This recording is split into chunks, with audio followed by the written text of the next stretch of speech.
All set, I take it? We finished what we could. Delivered supplies, tracked down escaped animals. Trivial tasks as they may be.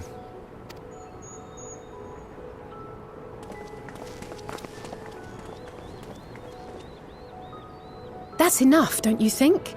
If there was anything more important still undone, that would be a problem in itself. The vessel is essentially ready for departure. All that remains is to load the final batch of supplies and see everyone on board. Once we've readied the ether burner, that is. Ah, had a feeling we might find you all here. Our consultations with the Loperites, too, have run their course. Pleased I am to say that our researchers' concerns have for the most part been allayed, though some insist on making adjustments to the very end. For their part, Livingway and her peers have graciously offered to stay and keep the people company, lest any lingering queries go unanswered. All that remains is to wait for the refined adamantite. Alphano, are you there? It's me, Cryo. Your special delivery has arrived. Round up everyone and come to the harbour at once.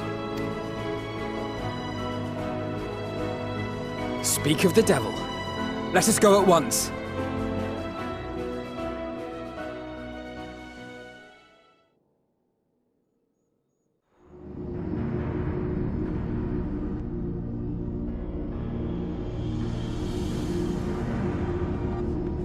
Forgive the intrusion, Master Fortuner. I bring urgent news. A great commotion has broken out in Scholar's Harbour. Your presence is requested, with all speed.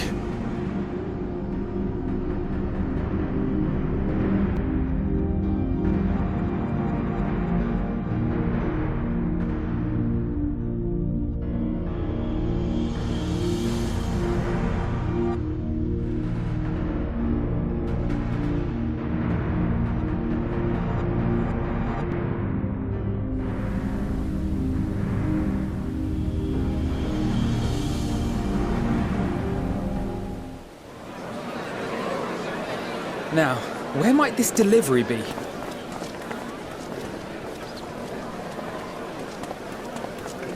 Oh.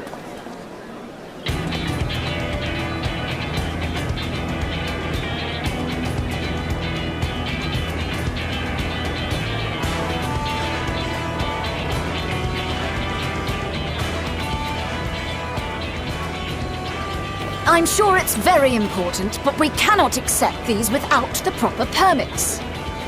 By the 12! Surely, these can't all be...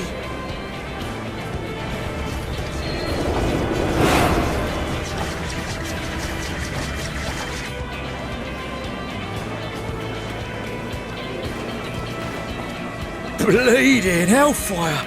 They're bringing them by sea and by air. All these folks in these crates.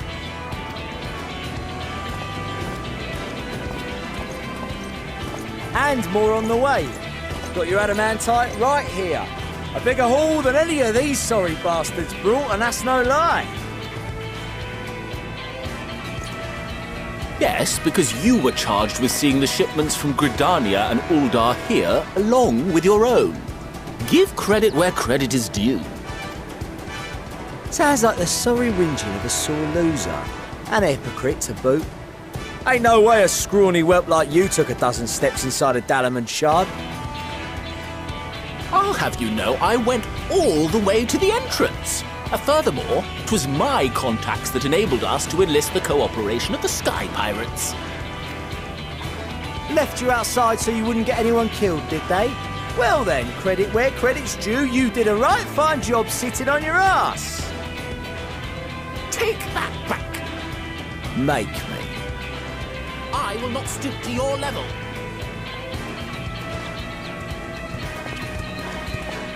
My, what a grand welcome party. Hancock and Soroban. We come bearing relics both sacred and allegan, as well as a few other gifts that may be of help, to be presented with best wishes from the Eastern Alliance. And we brought a number of items from Eureka as well, courtesy of our hard-working expedition members. I myself have come with a sacred relic of Rayson Temple. 'Twas passing fortunate that Senri's dango craving brought us to Kugane. We arrived precisely as Hancock was making his arrangements. Upon learning of your need, we made haste back to Hell's Lid, with our dango, never fear, and consulted with the other auspices. All consented to the lending of Tenzin's legendary Phoenix Blade for this noble cause. Suzaku and Seiryu were nevertheless worried that it might be lost in transit, however, and insisted upon accompanying me to Onokoro, where I had intended to entrust it to our Confederate allies. I thought instead to give it over to Hancock when we chanced to cross paths yet again. But alas, Seiryu remained ill at ease, and ordered me see the blade into your hands personally, or die trying. We did, of course, need quite the impressive vessel to get it all here in time. Fortunately, our Majestic associates have been more than helpful. 'Tis an honor to join the Warrior of Light on another adventure, they tell me.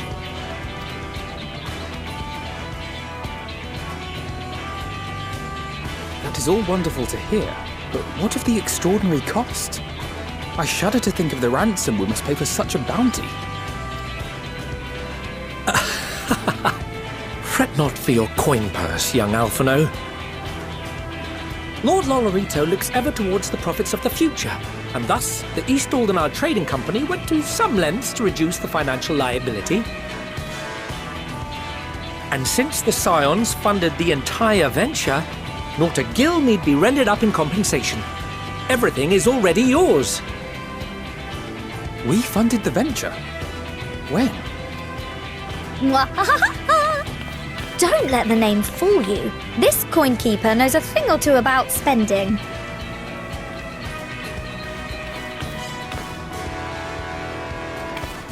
When it comes to capital investiture, a sprinkling of gil here and there will not do. You need enough savings to make waves when it really counts, which is why frugality is paramount. We also had the benefit of a generous patron. Generous being rather an understatement. She has supported us from the shadows since the very founding of the Scions. We even had coffers to fill. Mother! Amelians. I remain, of course, an entirely neutral party.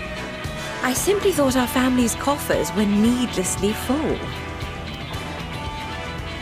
We can hardly take them with us on your teeny-tiny toy boat, now can we? And 'twould be a shame to leave all that hard-earned wealth unspent.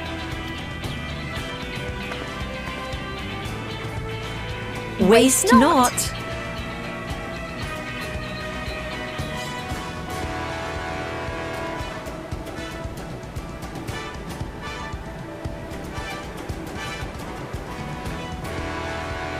However did you manage so much in so short a time, though? We expected word to reach only a fraction of our allies. Did I not tell you I have my ways? Erenville, you were involved too. I received a letter from Cryo after we parted ways in Labyrinthos. She explained what the Scions were trying to accomplish, and why you might soon require the services of the Gleaners, spread across the world as we are. I pray you do not interpret this as a betrayal of Charlotte. I accept that the Forum's aim in pushing us to our limits was to preserve what knowledge we have, and I bear you no ill will for it. Yet, in collecting that knowledge, what I came to appreciate most about our star is that there remains so much we do not know. That is why I chose to help the Scions. to combat the obliteration of those countless undiscovered wonders. I held no illusions that they would be less demanding taskmasters. Though, rest assured, if I had, I would have been sorely disappointed.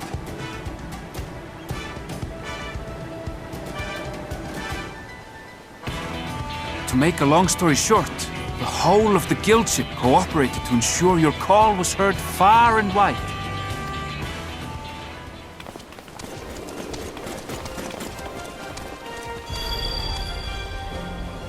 What's this about a ship that can fly to the moon?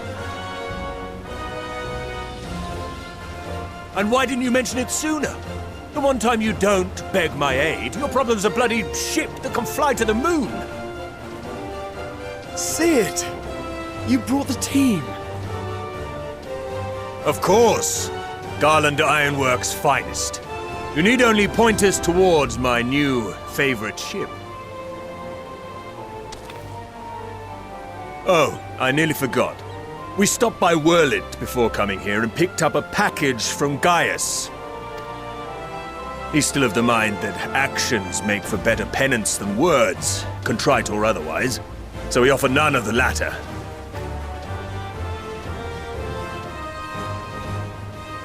What he sent is an elegant relic Valens used in his weapons experiments. Has a fair bit of refined adamantite in it too.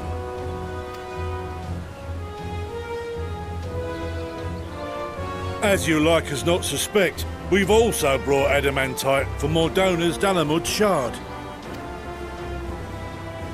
I admit to some consternation upon first receiving Kryl's message. So few scions remain at the Rising Stones now. Far too few for such an expedition. However, the Gleaners were able to secure us reinforcements. Idleshire's treasure hunters, not least among them. I know. How the Gobbyflock fought. Slowfix's gratitude for the safe return of his daughter has not waned, and he gathered his kin to our side with an astounding quickness. The clash between their machina and the Allagan defences was a sight to behold. I wager even you would have been impressed by the magnitude of the Gobby booms. Fascinating as all this is, I fail to see how it explains your presence here. Does Razat-Han not have more pressing concerns?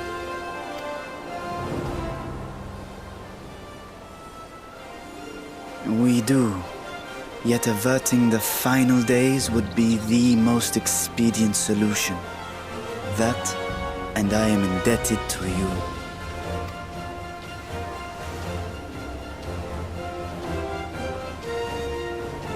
Though they chose to take their leave of Thavnair, those you saved in Galimund remain my people.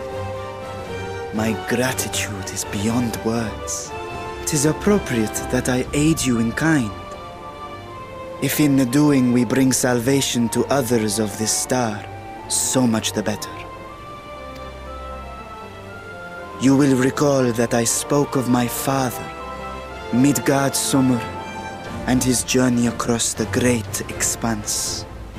As he traveled betwixt the stars, his resplendent scales drank of the ether in those nigh empty surrounds, and imparted to him the strength to persevere. Thinking they might further your cause, I called out to my kin for consent. Ashdai's answer was silence, as ever. Tiamat and Chrisvelgre, however, responded favorably to the suggestion. My sire, too, stirred from his slumber long enough to speak and say, "Very well." Thus have I brought you his own worm scales. Fit them to your purpose, and seek a worthier fate for us all.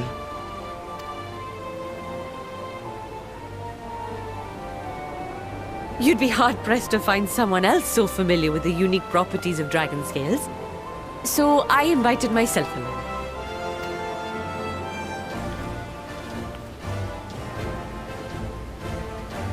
Bugger me, this is so unbelievable. I've gone right back round to believing it again. Forget a 6% gain in efficiency. With all these goodies, we could get 7, no, 10, no, 14 bleeding percent. Think of how far we could go. What we could do with that much power. What we could blow up. If Kokol is duly convinced, then it must be true. In which case, the Scion's end of the bargain has been fulfilled. Would you not agree?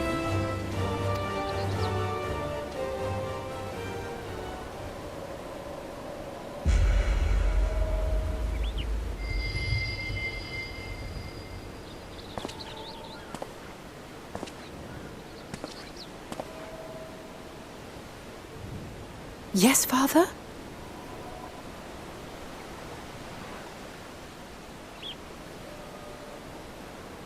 I know not what you seek of Hydaelyn, nor for what purpose you would take command of our ship. Yet this much is certain. To do so will be to dictate the fate of this star and the lives upon it. The lives of each and every creature, in their magnitude and their fragility. Do you understand? And are you prepared? We have seen and we have felt how much each life shapes this world. And so we are determined to abandon none. We understand what is at stake, and we are prepared to bear this burden.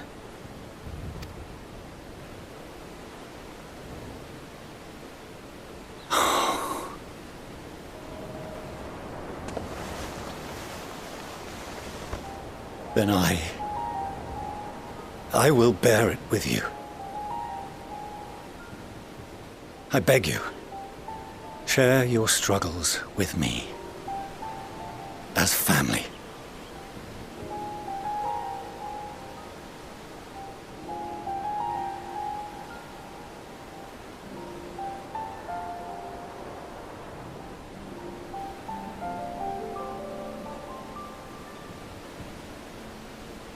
You grasped my fingers with such tiny hands the day you were born. I thought my heart might burst. 'Twas love and happiness beyond expression. Overwhelming, and a conviction so powerful that I trembled with something close to rage. I had heard the final days foretold. I swore to myself then and there that I would not let them steal your futures.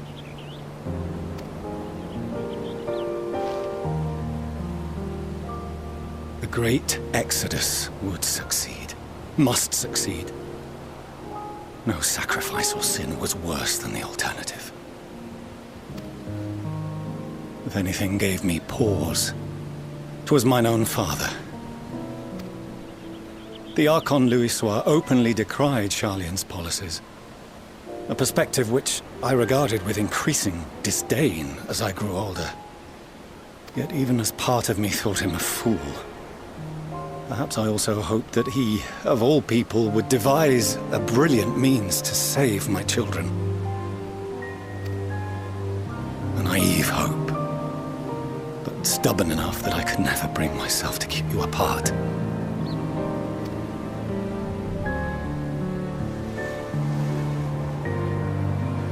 No, that was his doing, when he perished at Cartano. As we pulled that twisted slab of Dalamud from the sea, I remembered the warmth of your newborn touch. Chastened, I vowed never again to suffer any interference in my mission to protect you. No matter that you yourselves wished otherwise. Detest me, fight me tooth and nail, I would suffer it, and more, and be satisfied so long as I could force you onto the ship.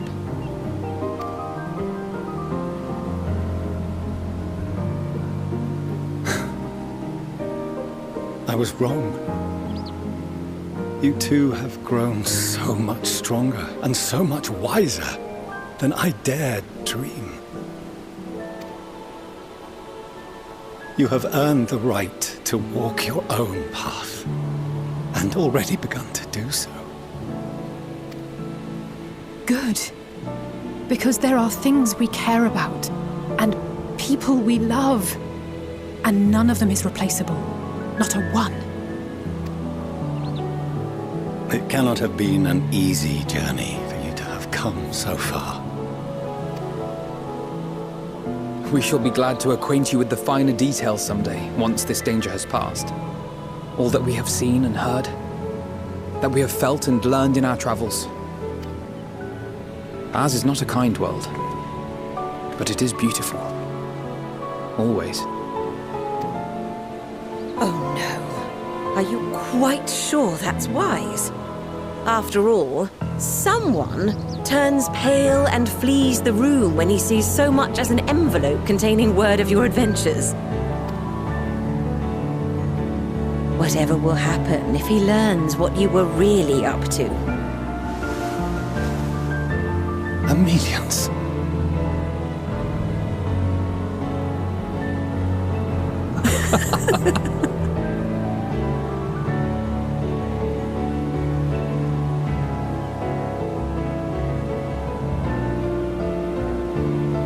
Though I have wronged my children most gravely, I owe you an apology as well. I assumed that it was the Scion's influence that made them so keen to charge headlong into danger. Yours, in particular. I see now that said influence instead brought them together with the many fine people gathered here today. In which case, I hope you continue to guide them.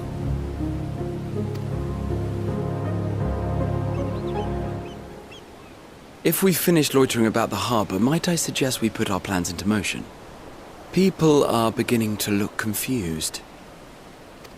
Perhaps you can spare a few words ere they resume the tedious lugging of cargo. You've no small number of friends and admirers here after all.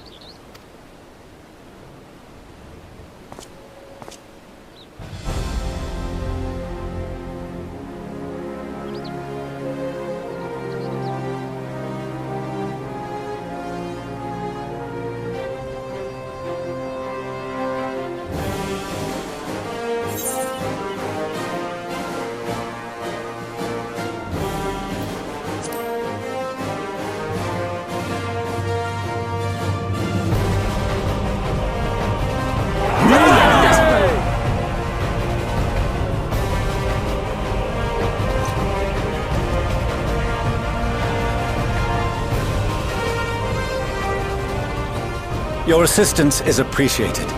Now, in an orderly fashion, if you please.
seems in order with the lens, and I trust you can hear me? Those things are pure malcontent, the residue of lives unfulfilled.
Together we shall overcome this.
It will guide you.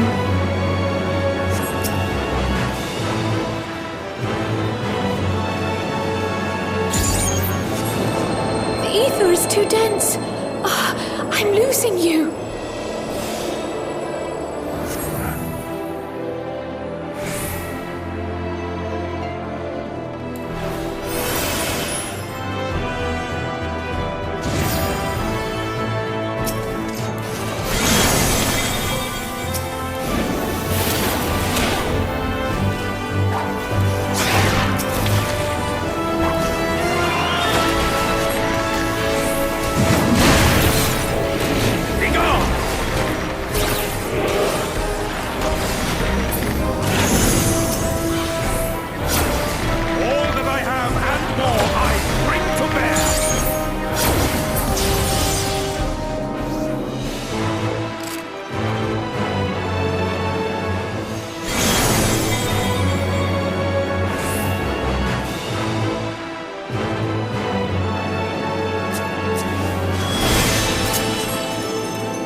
will more. So headstrong.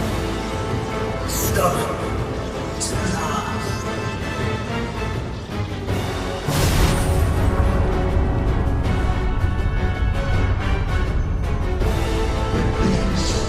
Is as far as you go. Oblivion beckons!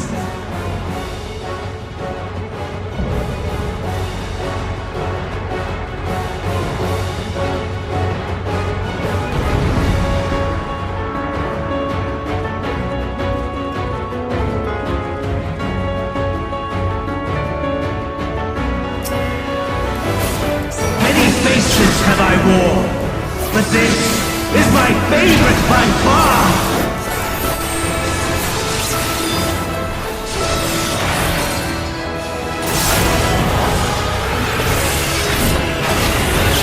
You will persist in this folly no longer!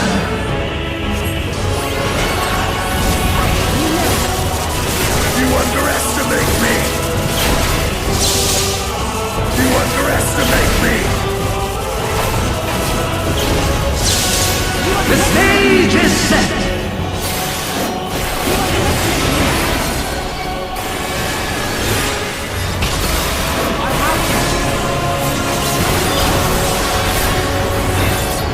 Let the curtains rise for the main attraction!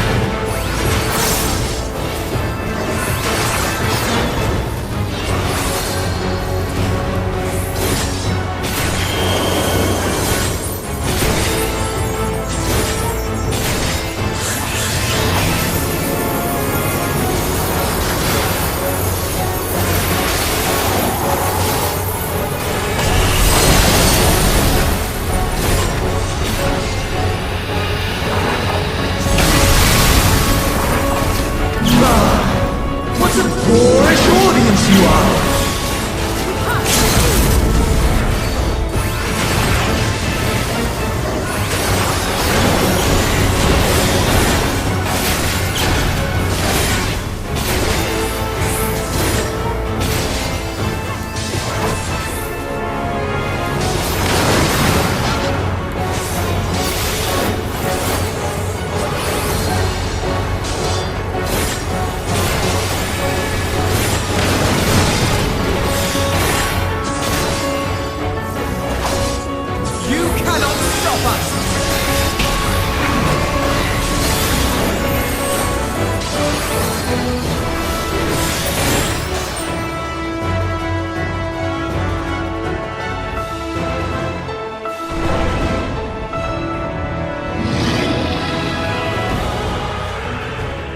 Lies!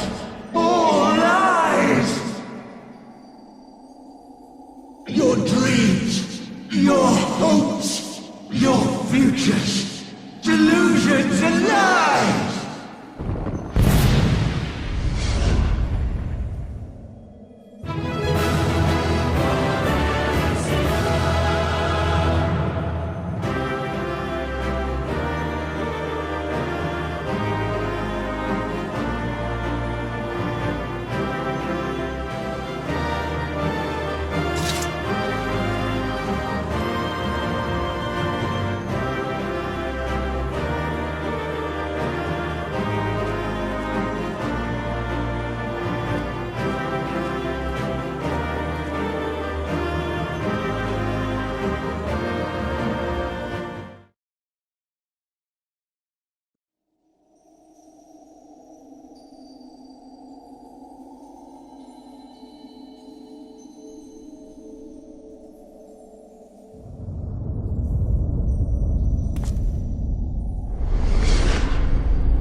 My very essence begins to wane.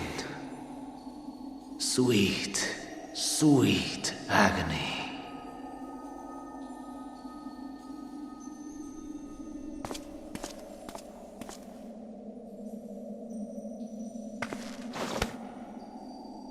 Leave this to him.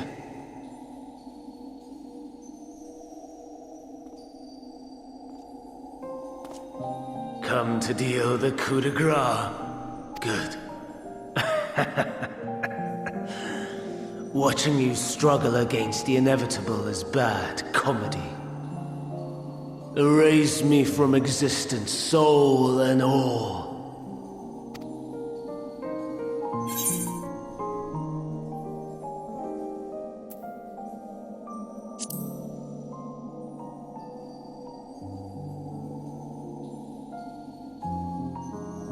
How would you know that name?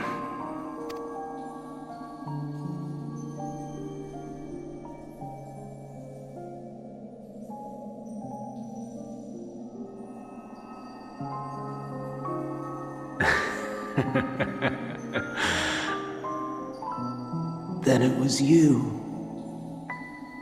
In Elpis. With Adamant.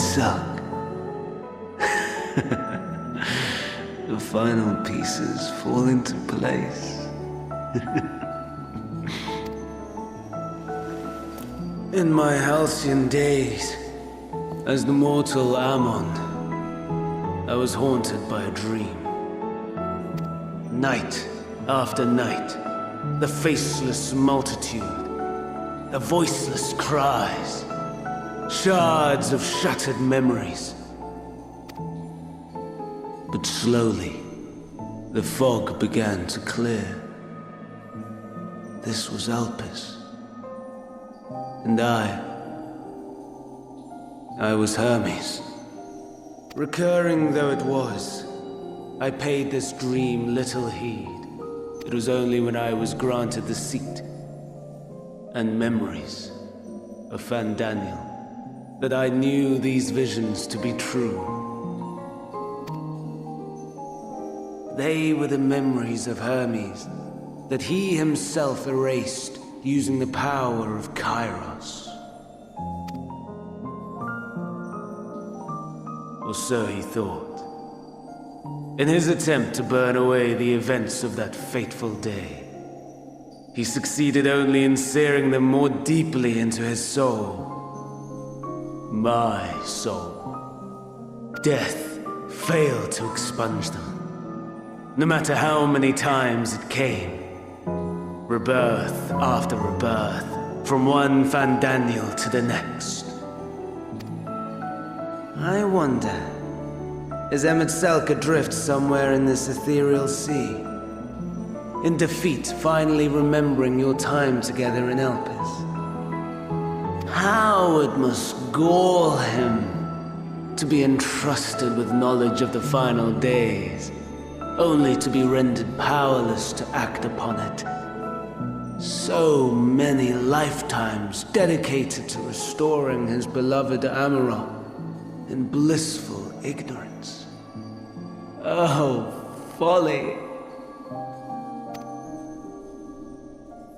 But make no mistake, my life as Hermes is not the reason I invited the world's end. I have lived. I have struggled.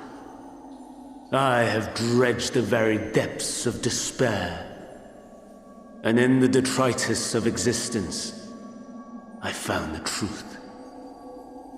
I served a great ruler, powerful beyond measure. The world his dominion.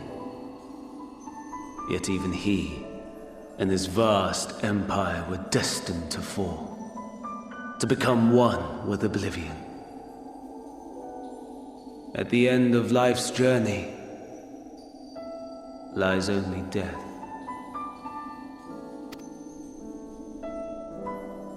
So I ask you, why live at all? We betray, we torment, we murder. We are wicked, spiteful creatures, without exception. If life is so sacred, so precious, why fill it with such misery?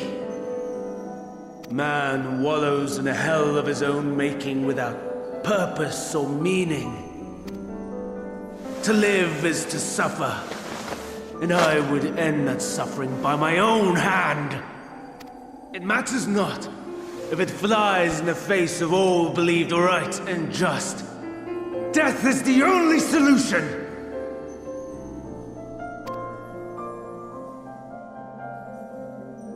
That is my truth.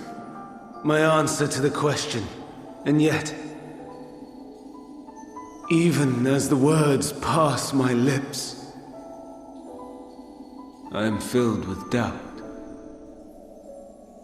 Has my search reached its end?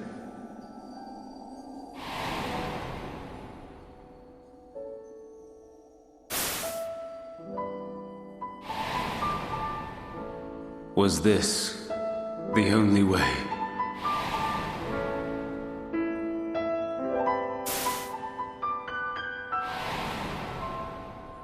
After all these years.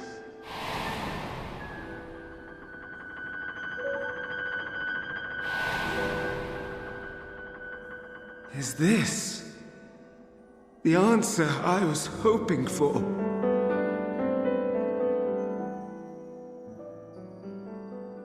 The lamentations of the damned. How it vexes me to see your conviction falter at the last.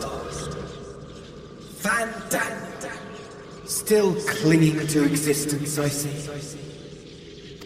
You, who champion death so fervently, unwilling to accept your own, refusing to be purified and swept into the sea of souls. As do I. We prisoners to memory, watching as the world turns. Though unlike me, you will be spared the ignominy of having your corpse made a puppet, dancing to another's tune. Is that Arsahi? How very astute. But let me be clear. I have not come to consort with the likes of you.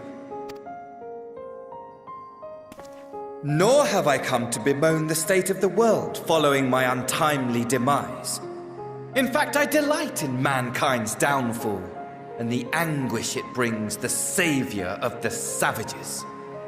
If I played some small part in the chaos, all the better. Not that I was in any position to resist. But to be made accomplice to the betrayal of Lord Xenos. I would die 1,000 deaths to exact my vengeance.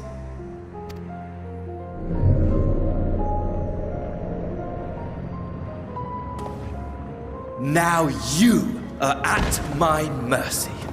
I shall drag us both into oblivion, and you will never see the fulfillment of your magnum opus. Even should you be reborn, your desperate search for answers must start again.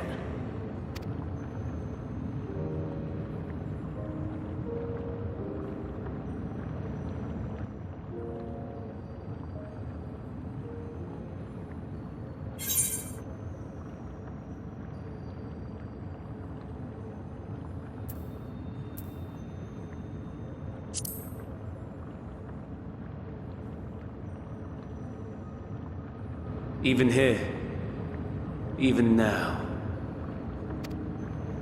you have every right to hate me. For the fool I was, for the monster I became. But I will not beg forgiveness.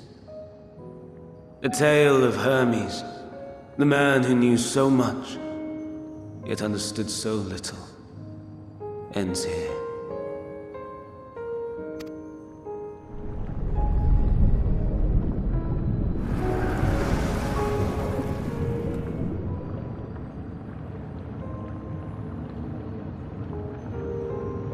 Don't try to follow me.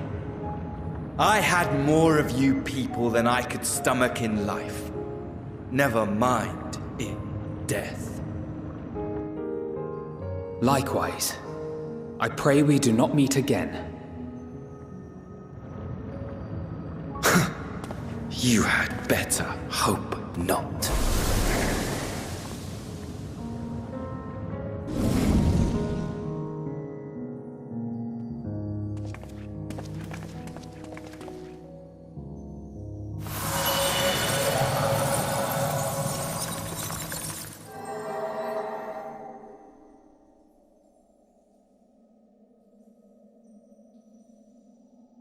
Come. Hydaelyn is waiting.